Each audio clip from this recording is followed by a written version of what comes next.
Hello students, in this lecture we will study of energy stored in a capacitor. So let us consider that we have two plates of a capacitor. The positive plate is connected to positive terminal of battery and negative plate of the capacitor is connected to the negative terminal of the battery. Now the process of charging a capacitor is equivalent to transferring charges from one plate to other of the capacitor. Okay means क्या होगा, जब ये capacitor अनचार्ज है, जैसे ही हम battery से connect करेंगे then charge will flow और ये पर्टिकुलर जो कैपेसिटर है चार्ज होना स्टार्ट करेगा. जब इस पे पॉजिटिव चार्ज आएगा तो पॉजिटिव चार्ज आने की वजह से कैपेसिटर का प्रिंसिपल हम पहले से जान चुके हैं. We already know the principle of the capacitor, right. Negative charge इस पे इंड्यूस होगा, मीन्स जो चार्ज होगा वो ट्रांसफर होता जाएगा और फाइनली ये जो पूरा का पूरा कैपेसिटर है वो फुली चार्ज हो जाएगा. तो पहले कुछ चार्ज गया, फिर कुछ चार्ज गया, फिर कुछ चार्ज गया, इस तरह से धीरे धीरे करके चार्ज इस पे जाएगा और चार्ज जाने के बाद ये फाइनली पूरा का पूरा कैपेसिटर क्या हो जाएगा, चार्ज हो जाएगा. The moment charging starts, then is a potential difference between the plates. Yes, there will be potential. जैसे ही चार्ज आएगा, चार्ज आते ही क्या है, potential difference आएगा. Therefore, to transfer charge against the potential difference, some work is to be done. जब हमने initially यहाँ पे कोई चार्ज दे दिया, उसके बाद यहाँ पे पोटेंशियल क्रिएट होगा. जैसे ही पोटेंशियल क्रिएट होगा तो फिर जब अगला चार्ज या जब next step of the charge यहां पॉजिटिव प्लेट से नेगेटिव की तरफ या नेगेटिव से पॉजिटिव की तरफ जब भी चार्ज का ट्रांसफर होगा तो पोटेंशियल क्या करेगा, उसको ट्रांसफर नहीं होने देगा. Then we have to do external work to transfer the charge from one plate to another plate. This work is stored as electrostatic potential energy in the capacitor. यही जो हमने वर्क किया है यही क्या होगा, कैपेसिटर में इलेक्ट्रोस्टैटिक पोटेंशियल एनर्जी होगी. सो सपोज इनिशियली हमने किसी टाइम टी पे एट एन इंस्टेंट टी इस पर्टिकुलर कैपेसिटर को स्मॉल क्यू चार्ज दे दिया. Let at any instant t the amount of charge on capacitor is small q, then the potential difference between two plates of the capacitor will be V equals to small q upon C. Yes, initial हमने इसको small q charge दिया, finally हमें इसको क्या charge देना है, capital Q, यानी fully charge करना है. तो स्मॉल q देते ये पोटेंशियल आ गया. Now the small work done to provide a small amount of charge as dq to the capacitor. अब हम इस कैपेसिटर को थोड़ा सा एक छोटा सा स्मॉल अमाउंट ऑफ चार्ज देना चाह रहे हैं एंड दैट इज dq. जब हम dq चार्ज इस पर्टिकुलर कैपेसिटर को देंगे तो क्या होगा, इसका जो पोटेंशियल था जो पहले ही क्रिएट हो चुका है कितना, q/c, उसके अगेंस्ट हमें क्या करना होगा, वर्क करना होगा. Work has to be done. Okay, so dw क्या हो जाएगा, v into dq. Means dq को या dq एक्स्ट्रा चार्ज कैपेसिटर को देने के लिए हमें स्मॉल अमाउंट ऑफ वर्क करना होगा.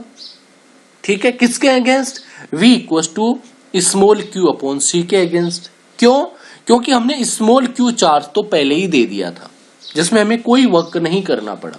क्यों, क्योंकि ये तो क्या था, अनचार्ज था, वहां पहले कोई चार्ज था ही नहीं. तो जब यहां पहले कोई चार्ज था ही नहीं तो इसका कोई इलेक्ट्रिक फील्ड नहीं था. इलेक्ट्रिक फील्ड नहीं था तो उसके अगेंस्ट हमने कोई का वर्क नहीं किया. लेकिन जब हमने स्मॉल क्यू चार्ज इसको दे दिया तो यहां पे इलेक्ट्रिक फील्ड आ गया, तो उसके रेस्पेक्ट में पोटेंशियल आ गया. तो उस पोटेंशियल के रेस्पेक्ट में हमें क्या करना पड़ रहा है, यहाँ पे वर्क करना पड़ रहा है. Work has to be done against the potential created due to this small q charge. So dw equals to q/c into dq. q/c क्या हो जाएगा, v, ये यहां v dq. So In this process, the net work done to provide charge from 0 to capital Q to the capacitor, ठीक है, और that net work done is energy stored in the capacitor. Because the external work done against the electrostatic force to provide charge to a capacitor is stored as electric energy of the capacitor. So जो total work होगा that will be in the form of energy store. U equals to जो small amount of work था, तो इस type का बहुत सारा, भाई हमने क्या किया, dq चार्ज दिया तो dw किया, फिर हमने dq दिया तो फिर dw, फिर dw, फिर dw, तो टोटल अमाउंट के लिए हमने क्या किया, इसको इंटीग्रेट किया. So u is equals to integrate q by c into dq. और q कहां से कहां तक दिया, इनिशियली क्या था, जीरो चार्ज था, फाइनली क्या हो गया, कैपिटल Q चार्ज हो गया. q इंटू dq को हम जब इंटीग्रेट करेंगे and when we will put the values of the limits, okay, then we will get u equals to q square upon 2c. So u equals to q square upon 2c is the mathematical formula or mathematical expression of the energy stored in the capacitor. U equals to half q square upon c. Again we know that q equals to cv. So put the value of q equals to cv, then we will get u equals to half cv square. Half cv square is the energy stored in the capacitor. Again we know that c equals to q upon v. So put the value of c equals to q upon v, then we will get u equals to half qv. Again this is the formula for the energy stored in the capacitor. So there are three formula of the energy stored in the capacitor. U equals to half q square upon c, half cv square and half q.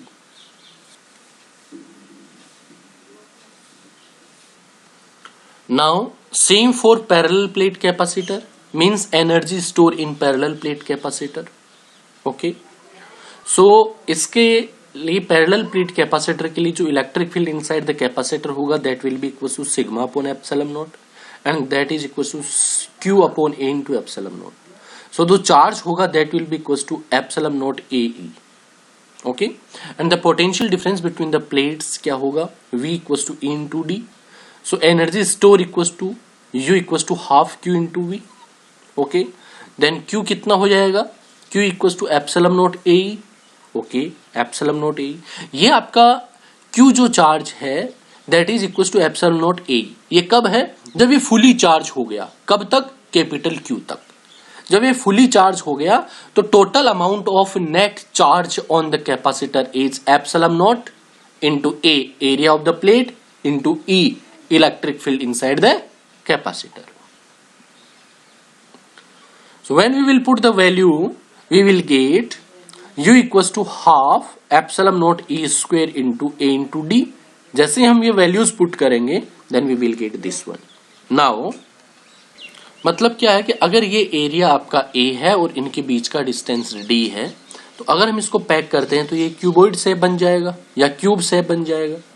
तो area multiply by this distance d, then that is equivalence to volume of the given system. ठीक है, means area into d क्या बन जाएगा, आपका volume बन जाएगा. So energy store will be half epsilon naught e square into a into d, और ad क्या हो जाएगा, आपका वॉल्यूम. तो वॉल्यूम को जब हम डिवाइड करेंगे then the energy store in unit volume of capacitor. ठीक है, तो energy store in unit volume is called energy density. ठीक है, तो ये क्या हो जाएगा, एनर्जी डिवाइड बाय वॉल्यूम. तो energy store per unit volume is energy density. क्या हो जाएगा आपका, half epsilon nought E square. u upon ad equals to half epsilon nought E square.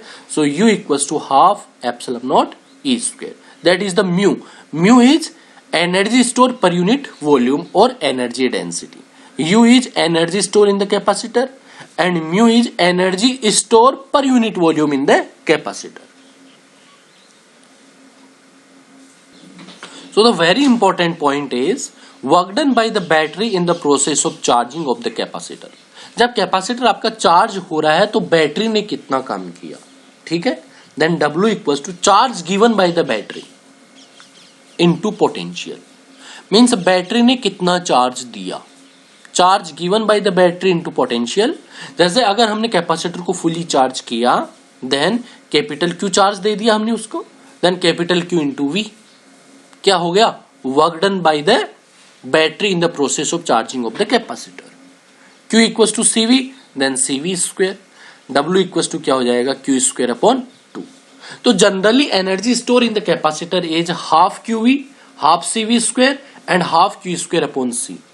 But battery ने तो इतना काम किया, तो आधा work, half of the work done कहां गया, half of the work done गया आपका, जैसे हीट में, जैसे ही आपका सिस्टम चार्ज होना स्टार्ट किया तो हीट जनरेट होंगी, ठीक है. तो आधा जो आपका वर्क है, आधी जो एनर्जी वहां लॉस हो जाती है in the process of charging. There will generate a heat.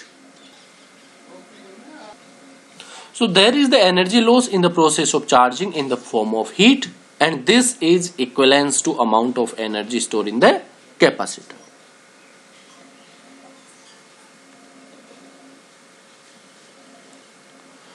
ऐसा unit of the energy density is joule per meter cube. Energy density is generalized as energy per unit volume of the field.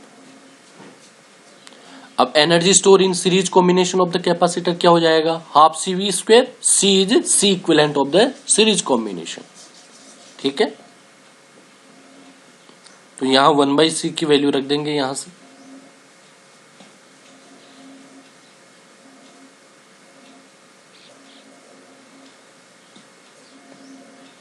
The total energy stored in the system is the sum of energy stored in the individual capacitors in the series combination.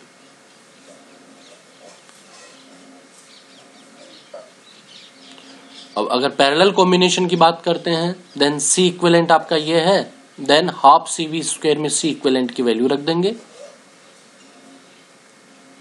U equals to U1 plus U2 plus U3.